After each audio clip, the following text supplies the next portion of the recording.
Thank you and welcome everyone. I'll call the Governance and Operations Committee meeting of November 8th to order. And we have one delegation before us today. And we have the Lower Columbia Initiatives Corporation to provide their quarterly report. And it's we have Dino Durazio with us and Rebecca. Hi, yep. And Hi, Yakamine should be here too. I'm not Who's sure that? where she is. Yakamine Van Tonder should be here as well. Okay. Oh, there she is. There she is. Welcome, There was Yakum. makes a difference. We just called the meeting to order. And who's going to be presenting, Dino? Actually, I'm just sitting in today, so the two directors will be speaking specifically to their to the activity in their respective portfolios today. Awesome. Thanks, Dino. So who would like to start, Yakamine or Rebecca? I can start. Do you have our Rebecca did send you our presentation? Yes, council has been provided a copy with it, and I must admit, there's a few pages in there. Maybe it's just me, but the print was pretty tiny. I'm sorry about that. I'm just going to open it on my screen so that we have the same presentation. Okay. So the first page is the two logos, and then the second one is I presented at the World Circular Economy Club of Canada. It was a side event of the World Circular Economy Forum, and I was one of 6 presenters there. They had between 200 and 300 people on the call. It was all about circular economy, and what everybody always asks me is, how do we do it in a rural area? So that's mainly what I focus on when I do these presentations, and that was what that one was about. I presented for the Ellen MacArthur Foundation, a Circular North America, on September 15, which was a side event of the World Circular Economy Forum. I've put a link in there to the Ellen MacArthur Foundation. It's actually, the organization is kind of impressive. She's a dame from Britain.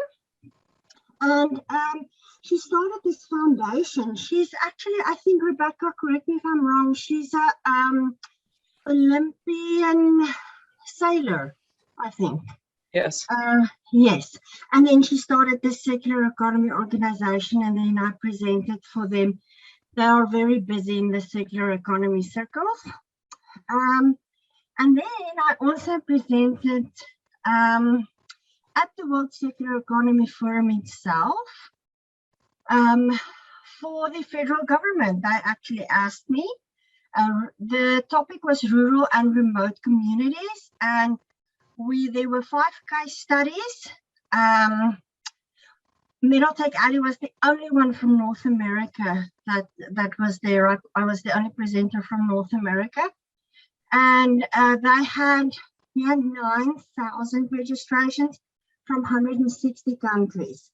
So all those people now know what Metaltech Alley is, where we are, and what we do.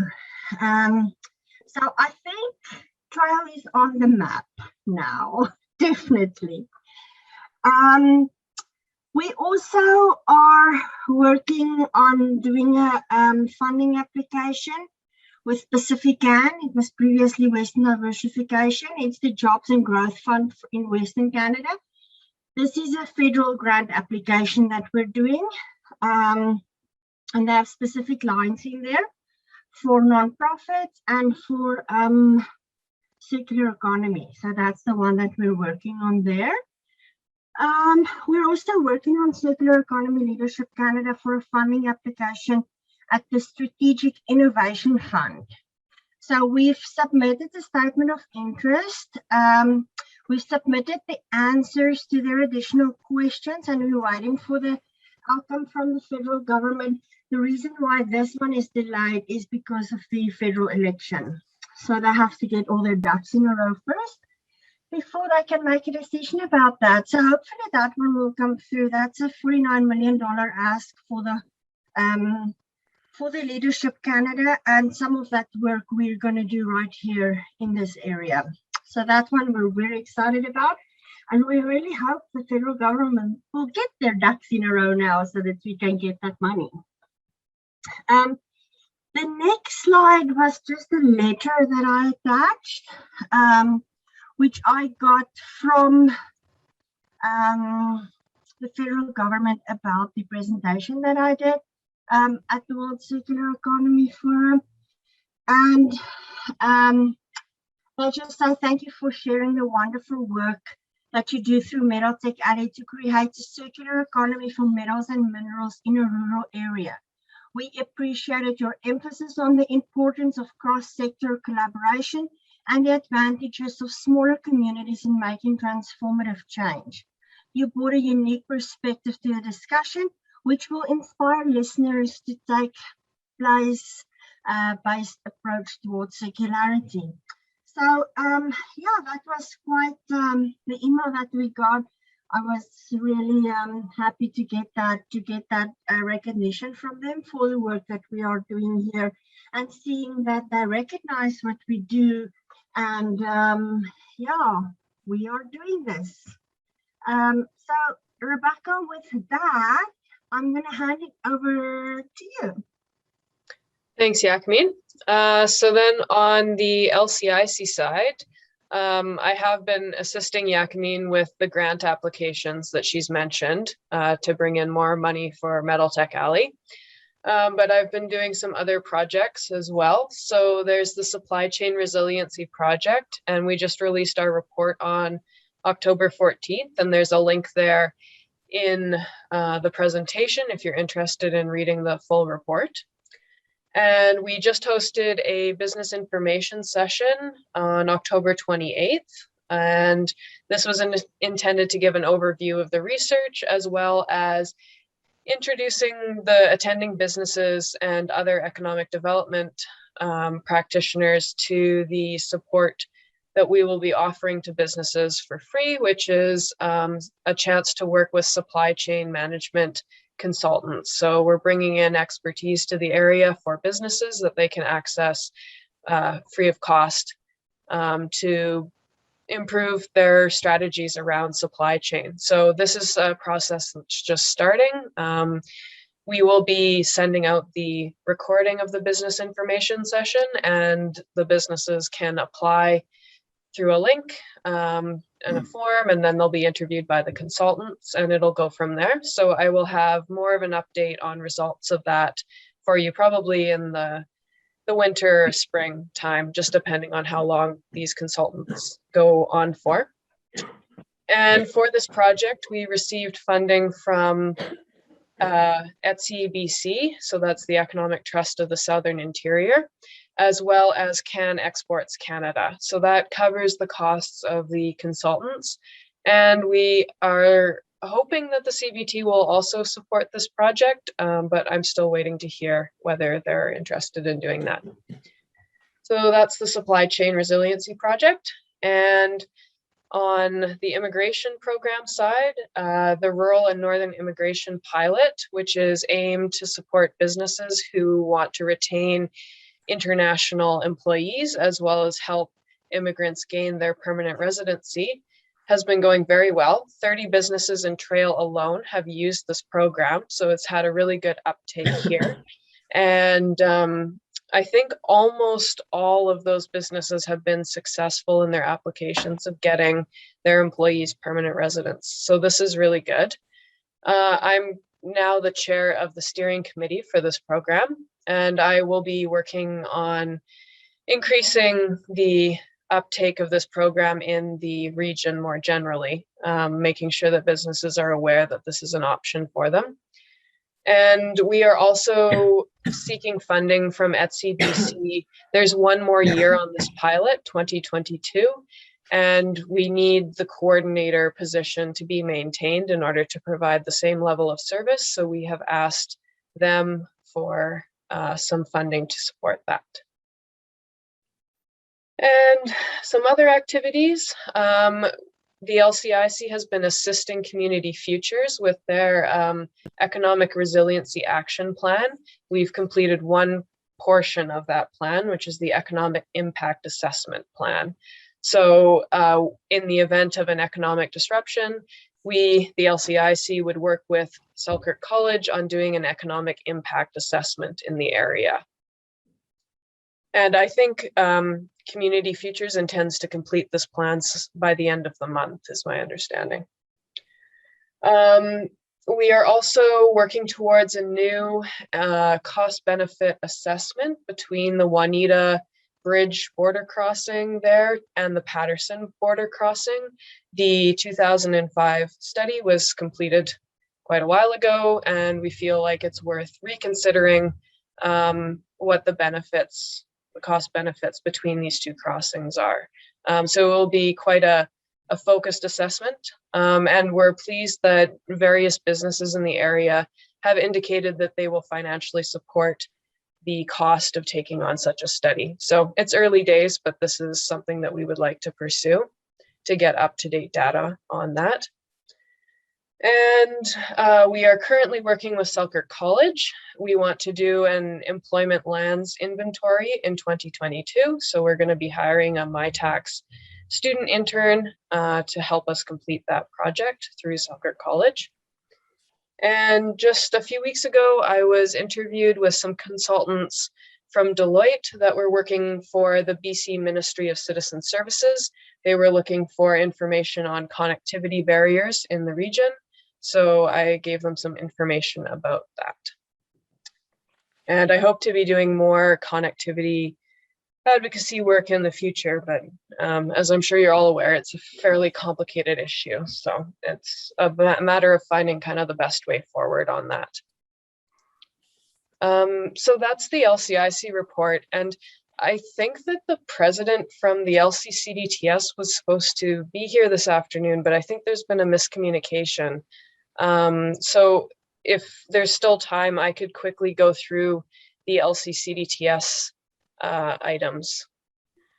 Okay, so the Trails Incredible Farmers Market had a very successful season. Again, a huge number of visitors and lots of vendors, despite, you know, the continuation of COVID. And now they're very busy planning a Christmas market, which they're very excited about. So that's doing really well. The Health and Hospital Committee is going to take leadership over the Community Health Center initiative. They did an initial needs assessment, and the next step, I think, is to pursue a feasibility study. So they will be taking charge on that. The Tourism Committee is going to be doing an Epic Day staycation campaign contest. So that will be asking residents to plan their epic day in the South Kootenay area. And it will be highlighting local tourism and recreational opportunities with prize incentives. And then, you know, the intention is to both market the region and also educate locals on how to take advantage of the local recreation options.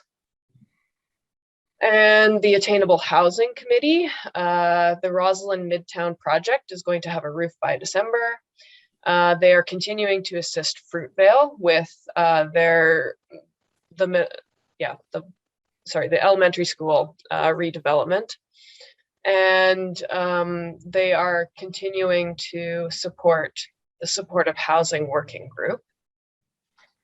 The Sustainability Committee hosted its Evening with David Suzuki in September, and I think they had 300 attendees, and it was a very positively received event. They covered the critical environmental challenges that are facing us at the current time. And finally, one other piece of activity that's going on, which the LCC is associated with, is the venture capital pool, but this is still very much in the early stages with the articles of incorporation for this pool being finalized.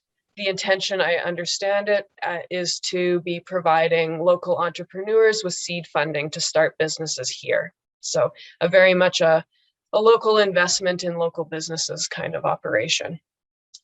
And that's the LCCDTS report. So I'm happy to take any questions. Thank you, Rebecca. Any members of council have questions of either Rebecca or Yakameen on these reports? Carol? You're on mute, Carol.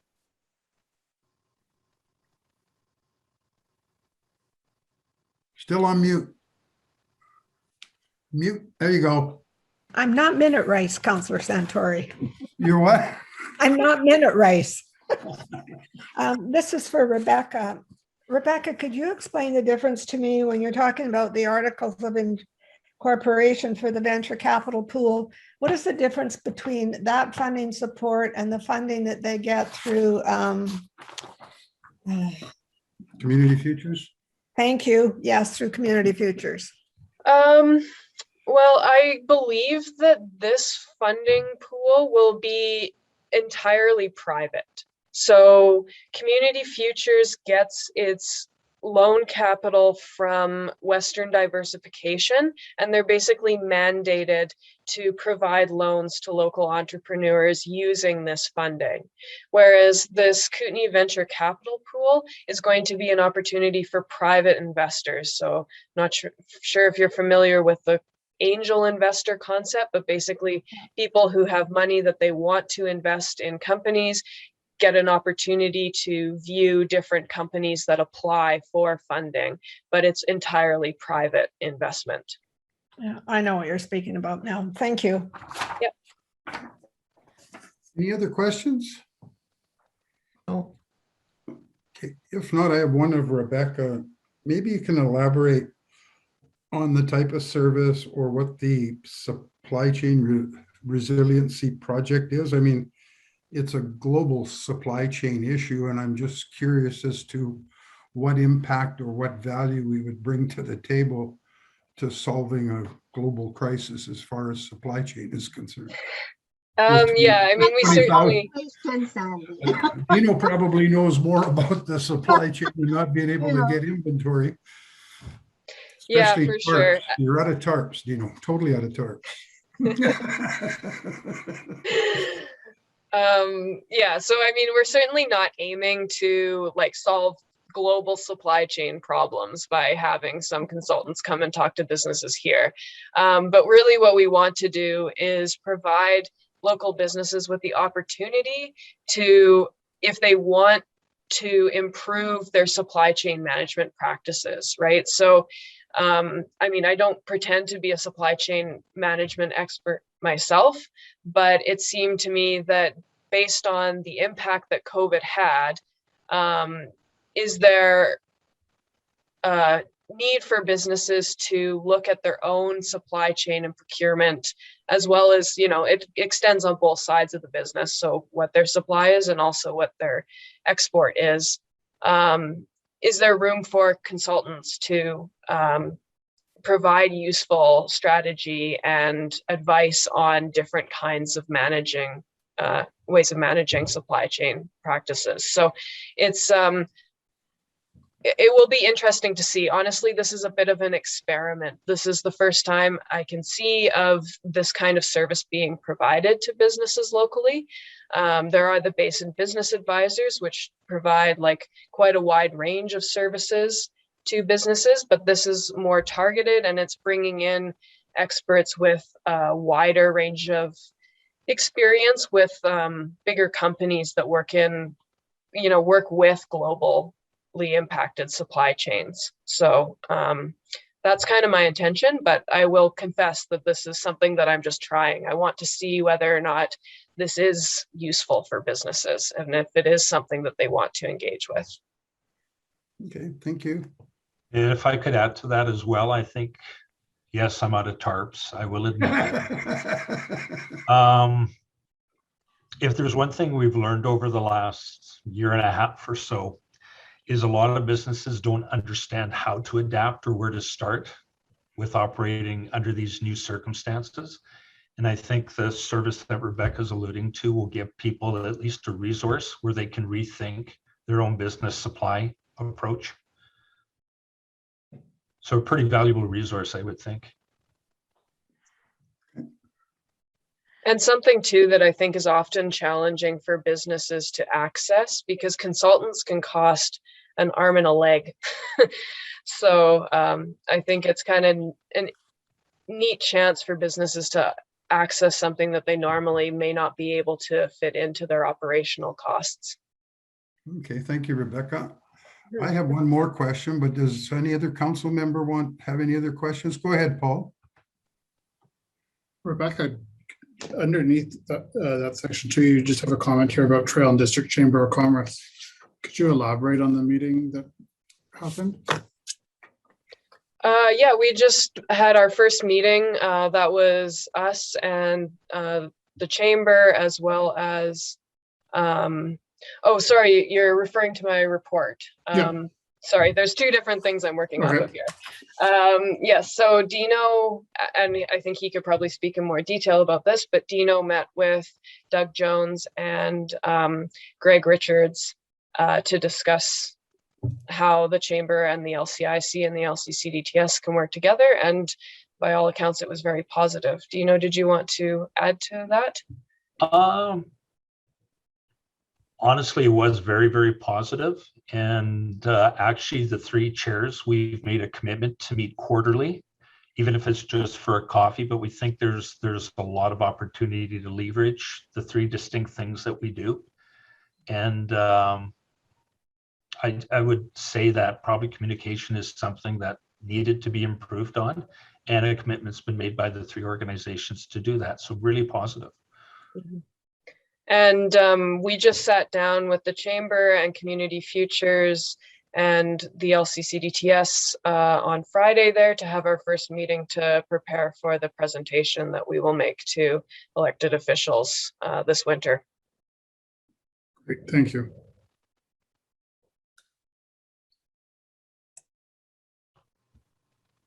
I was going to ask a question, but I just read my answer in the document. So are there any other council members with any questions of either Dina, Rebecca, or Yakami?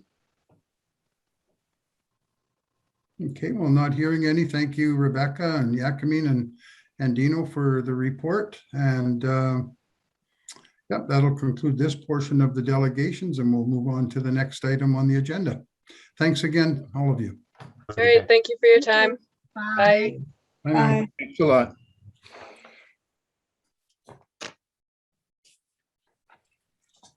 All righty. Whoops. Okay, moving on to the second item, and that's grants and aids. So first of all, are there any questions with respect to the report on grants? If not, could we have a motion then to receive the report? Oh, sorry, Robert, go ahead. So moved. Move to receive. Okay, moved by Second. Robert, seconded by Eleanor. Are there any questions? Carol, yes? Yes, Councilor Santori, just let me get my 2 pieces of paper together here. I just wanted to ask, Sandy, you may be able to answer this question. So this would be on page 22, where it says multi-year funding agreements and recurring cash grant requests greater than 1,000. And so we've listed a few things there.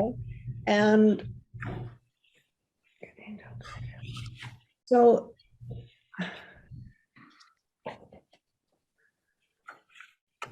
Sorry, Carol, I don't have numbered pages. Could you just tell me which page of the grant summary? Is it 1, 2, or 3? Oh yeah, I see it now, page 1. Go ahead. sorry, just a second here. See if I can still find what I was questioning.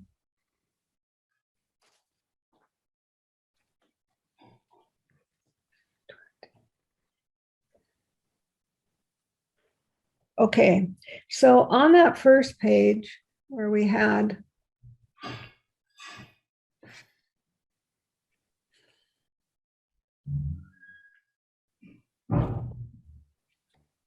no, that's okay. If I think of anything or find what my question was, I'll always email you, Sandy, but thank you. Okay. Okay, sorry. Any other questions? If I not, just, Sandy, I just had a comment as well about the font size there. I found it really hard to read. Yeah, me too. Yeah, On the LCIC report, you mean? no, on this report, on page 22, 23. I'll see what we can do about that. It originates as an Excel document, and it's prepared by Reno, our acting CFO right now. I'll see if he can make something a little bit bigger for you. I agree. I have a hard time reading it as well. I had to use a magnifying glass. I tell you, yeah. No, it is small. Okay, thanks, Colleen. If there are no other questions, then a motion was made to receive the report as circulated. All those in favor of the motion? Aye.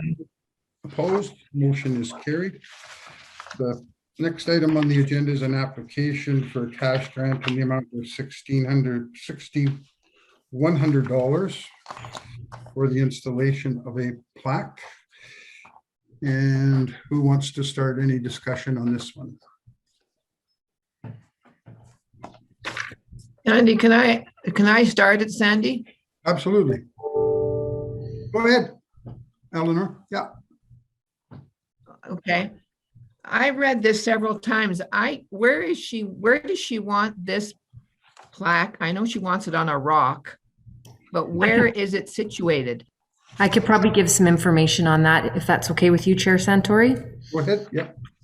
This has been ongoing for a few years now. Eileen's been trying to have the rock placement or the rock placed for quite some time. She did approach previous council to this in June of 2018 about the placement at Gyro Park. That is her preferred location. There was some talk about it being put near the concession stand. That would be what Eileen wishes. Previous council was pulled on this, and the majority of the responses were that Eileen work with staff on a proposed location. I have spoken with the Grounds and Roads Superintendent, who has been in discussions with the Rockwall project group.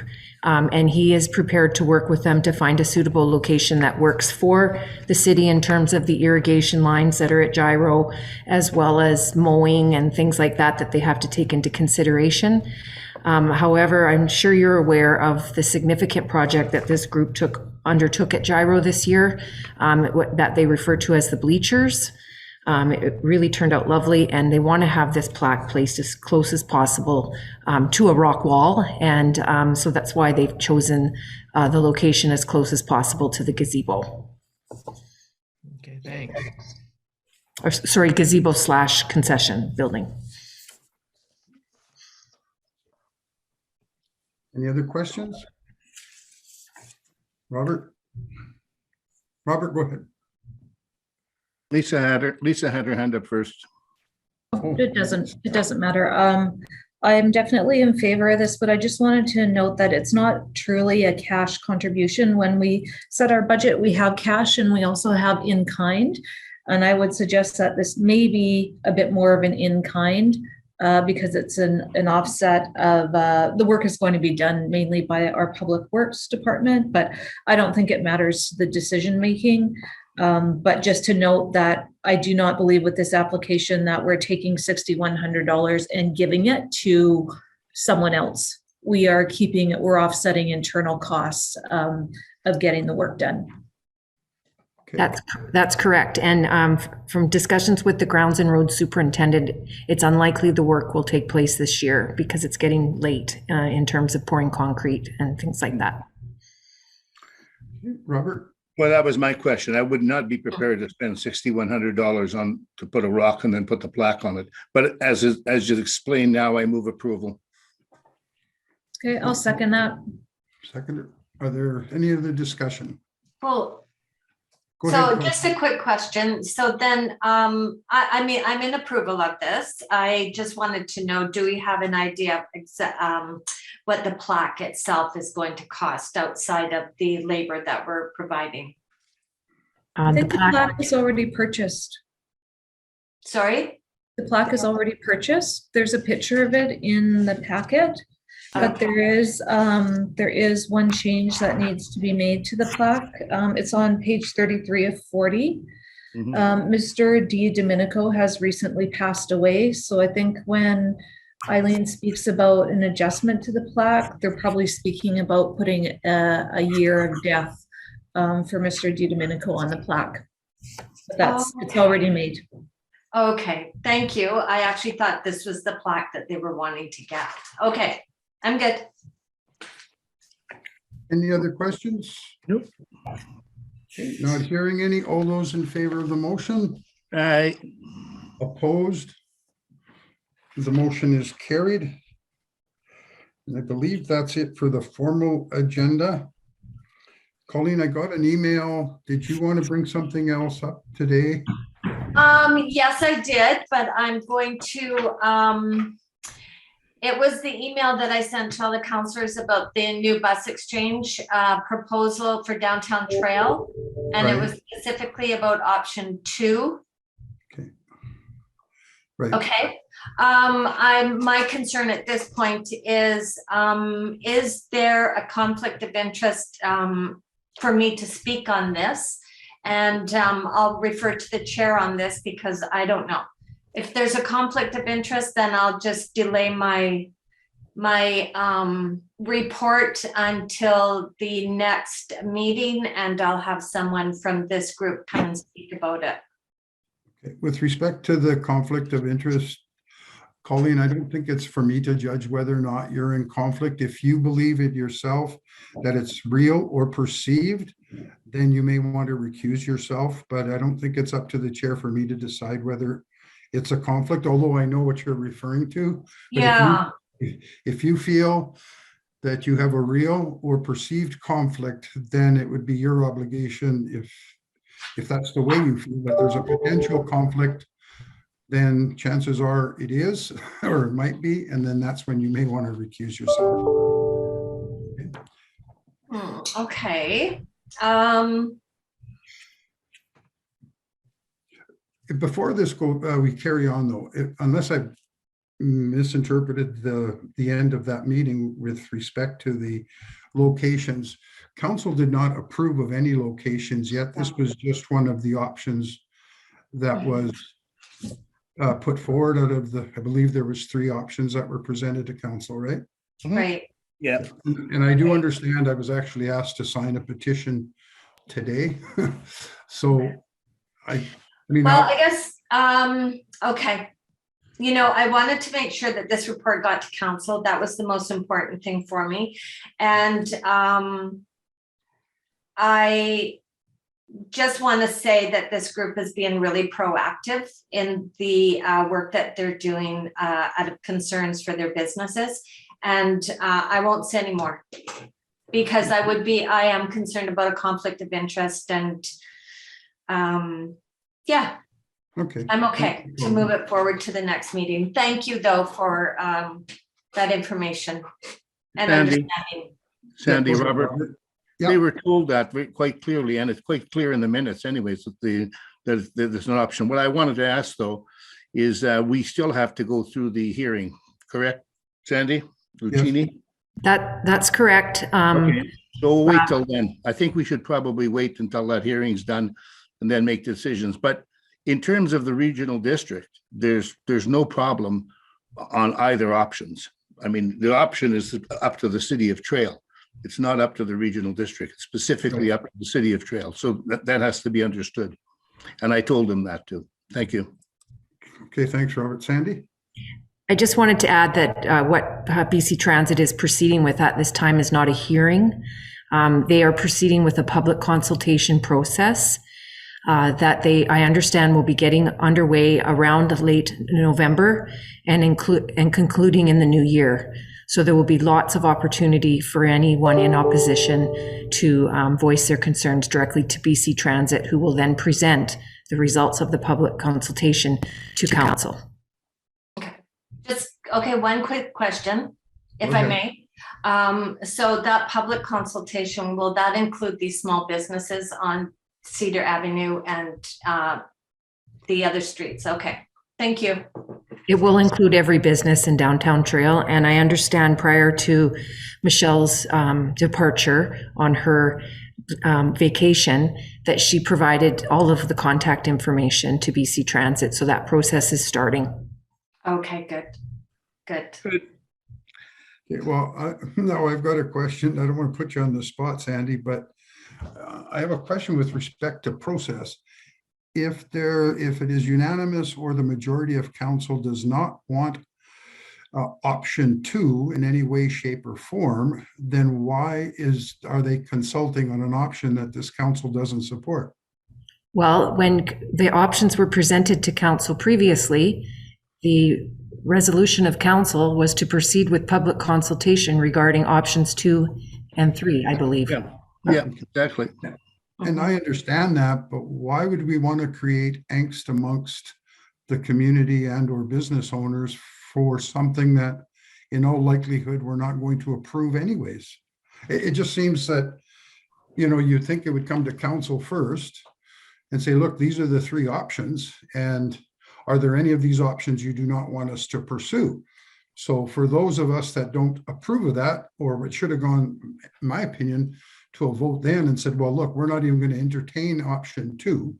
So no sense disturbing businesses and people for something that will never become a reality. It's not just the way the process works, Sandy. That's the problem with it. I agree with you 100%. That's just not the way the process works.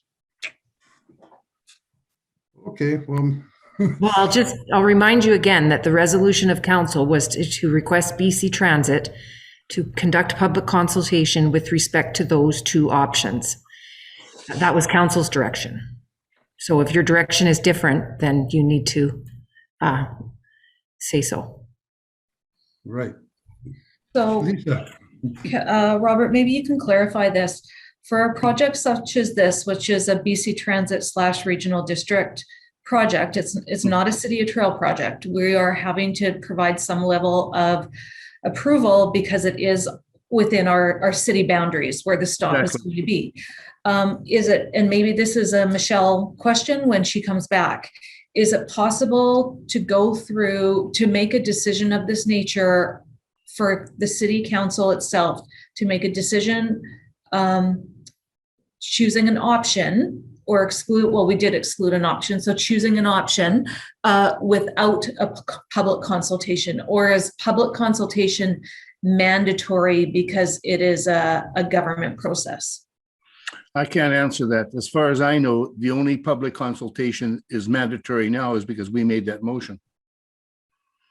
But I can talk to Mark about it, Mark Anderson. Yeah, and maybe, okay, and maybe we can, in a week when Michelle gets back to, is it might be too late, right? I mean, when you make decisions, once things have been acted on, you can't retract the decision. So now we're going down this road. I would say that probably most of us around the table were probably not aware if we could have done this without public consultation and just chosen one. I don't know if we would have perceived that to be appropriate or if it wasn't even an option. So maybe between Michelle and Mark, it was never provide some clarity within the next week or so on this. It was never clarified. The only thing they told me specifically was, here's 3 options we like. We have a preferred option, which is the one they don't like. And it's up to the City of Trail, period. If City of Trail doesn't want it, it won't happen. I just caution the group to be careful. We don't want to lose the exchange and not to make some wild thing go here or there. So the other option, which is down there by the colander, is perfectly fine with me. I just think that's an opportunity to actually clean up that part of town. And I really don't, when I took a look, I've been down there twice now to take a look at the traffic flow. And I really don't think that particular option BC Transit picked was a good option. There's so much traffic in there, so many cars going back and forth. It's unbelievable. So that'd be our opportunity to clean up that end of town and to make it, maybe even resurface the whole sidewalk and everything and put the bump out and everything else. And that is perfectly fine because the bump out would go around the corner in front of the old C.S. Williams Clinic and the other bus would be there. So there's no problem with that at all. I think it would be fine there. But maybe, yeah, if you don't want me to go through Mark, then you wait till Michelle comes back and she can go through. But I think we can possibly get rid of it, get rid of the option, myself personally. So Chair Santori, do we need to, Councillor Dobie has a question, but do we need to make a motion to ask staff to check on the requirement for public consultation in a process like this? I'm just not sure. Well, Yeah, you should. if I was going to say, if we're going to make a motion, and we can make a motion for reconsideration, the mayor can call that on, correct me if I'm wrong, Sandy, on our original motion. The mayor, I believe, does have the authority to raise that again. She does. And if that's the case, then if we're going to make a motion and they haven't started their public consultation process, that maybe the motion that would be in order would be one for them not to consider that as an option. Go ahead, Lisa. Yeah, no, I'm just going to say that I am, as mayor, I'm not prepared to make that motion. Although I don't have any pecuniary interest in this, my partner owns PharmaSave, and therefore there is high potential for people to perceive that I am biased if I vote on this and weigh in too heavily. So, I mean, I'm kind of verging on getting myself out of this conversation right now because of that. And if it does go to public consultation, I mean, I'm fine with the direction we need to take, but I'm just letting you know I will be recusing myself at every meeting involving this topic. So I won't be making a motion as a mayor to revisit this. I can't because of perceived bias. But if someone else wants to make a motion to get staff to figure out if we can, whatever you want to say. On that, Sandy, I'll move that one we, second. go ahead. One sec, Robert, before we make this motion, once someone, and Lisa's correct, once one has declared that there's a potential conflict, and you have as well, Colleen, once you've done that, you cannot take part in any discussion. You can't take part of discussion and then walk out on the decision-making process. Once you've declared it, you're out. Yep, I'm fine. And I'm fine with clicking off this meeting now so that the rest of council can consider this and act appropriately. And based on what you said, Colleen, you may want to do the same, but that call is yours. Yeah, you should. Yeah, I'll move that no, then. okay, I'm out.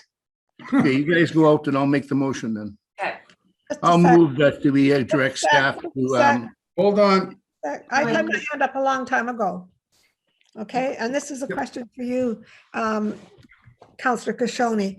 I'm trying to remember, was there any discussion and possibly having this down on the Esplanade? there was, but that particular site was dismissed immediately. You know, For what reason? Did you Well, remember? there's no real facility down there. It's not centered in town. The whole idea is to get it somewhere central. And besides, that particular area in town is going to be used for so many different things, for markets, for whatever happens to be. We can shut off the streets and we can use it. If the bus terminal's down there, you can't ever shut that down. It'll just be impossible. Okay, thank you.